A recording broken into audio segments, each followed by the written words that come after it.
History have taught us not all good things have good outcomes, and not all bad things have bad outcomes.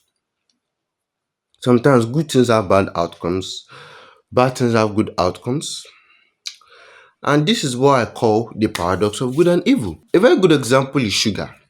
Sugar is sweet, it's enjoyable when you are taking it.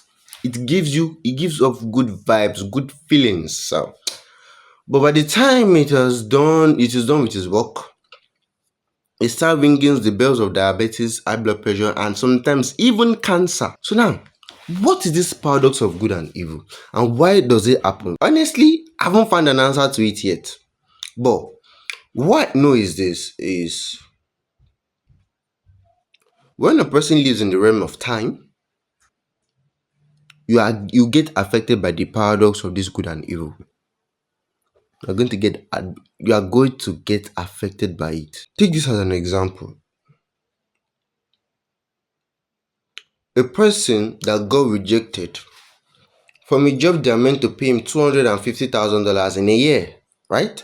$250,000 job in a year. That is quite an amount, astronomical amount of money. Then the person goes back home, whips his eye out, then decides to what?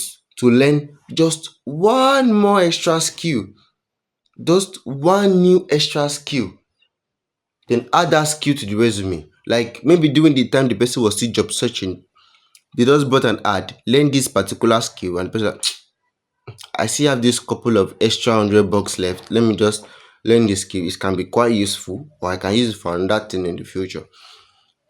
Then he goes and applies for a new job. And when they see that job on his CV, they're like, oh, this is a good man. Don't worry, we are going to give you about $350,000 in a year. Paradox of good and evil. I can bet you that if the person had gotten that job of $250,000 in a year, the person will miss out on that $100,000. I can bet everything with you. Because number one, there'll be an high chance that he's not going to see not going to see that ad. Because social media,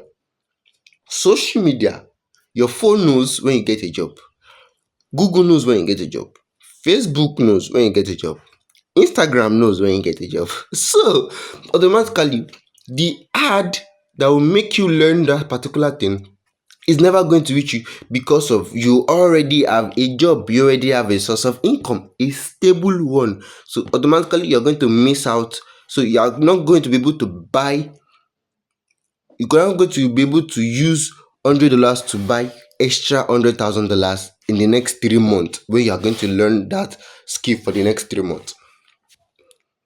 And I've seen other people, especially those Nickelodeon star. I'm not mocking them.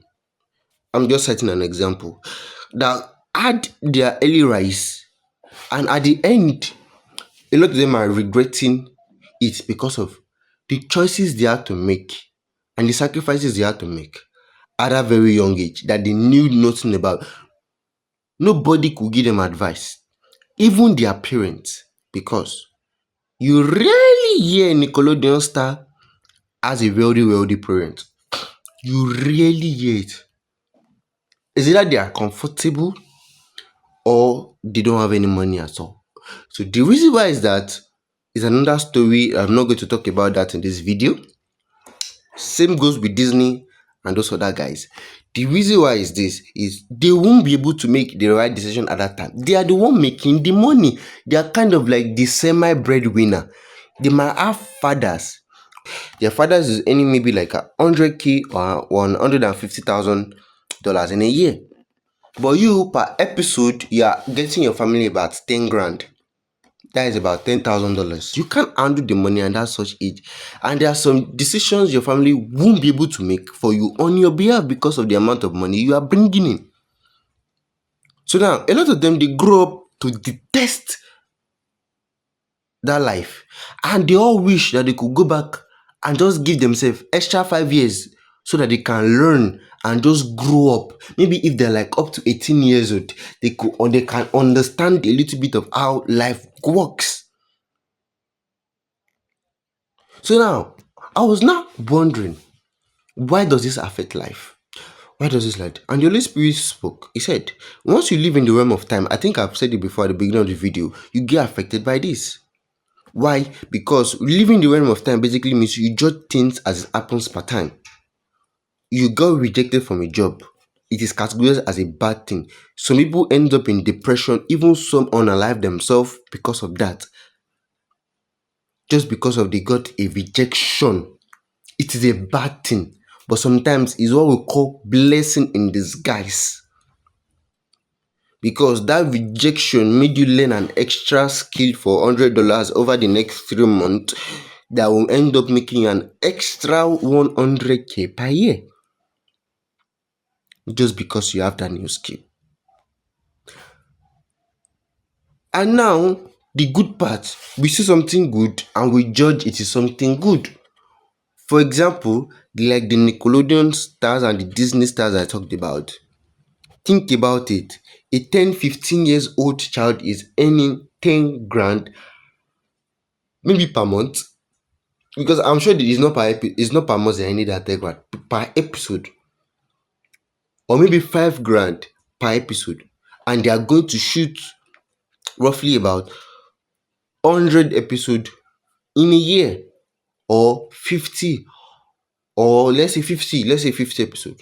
When by the time you calculate that, you see they're earning more money than their parents. They are earning more money than their parents. It's a good thing. It's a good thing to pride. Like, yeah, I'm making money. This one, that one. Financial freedom, right? But it's a curse that they really hate. So now, what is not the solution to this? The Holy Spirit further explained, He said, do not live in the realm of time. Do not judge things as it happens per time. And by the time I look to people who have these attributes, these are your multi-billionaires and your multi-trillionaires. They understand this rule more than anything else. Let's say they have a plan for a particular thing, and that plan is not working to the plan that they have planned out. They don't fret. They are worried and they are not worried. They are worried, but they are not moved.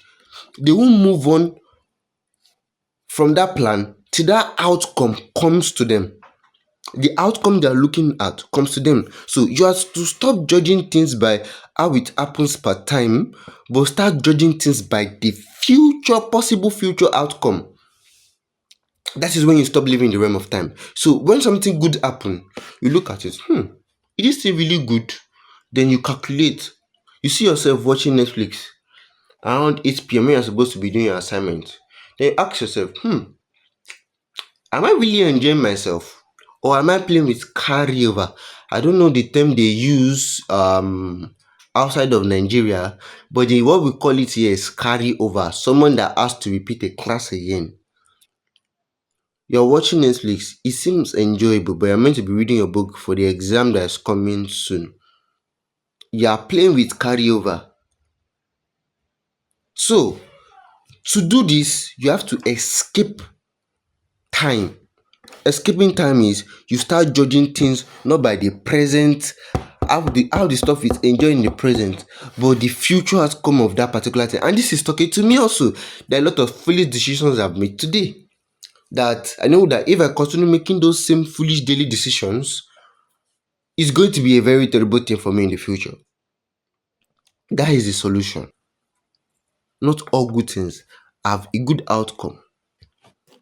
So I would love to know, is anything I can use the word paradoxical ever happened to you? Something that looks bad on paper, especially, but had a very good outcome that you were thankful for that bad thing, and something good on paper happened and you regretted it. I'd love to know in the comment section. Have a wonderful day.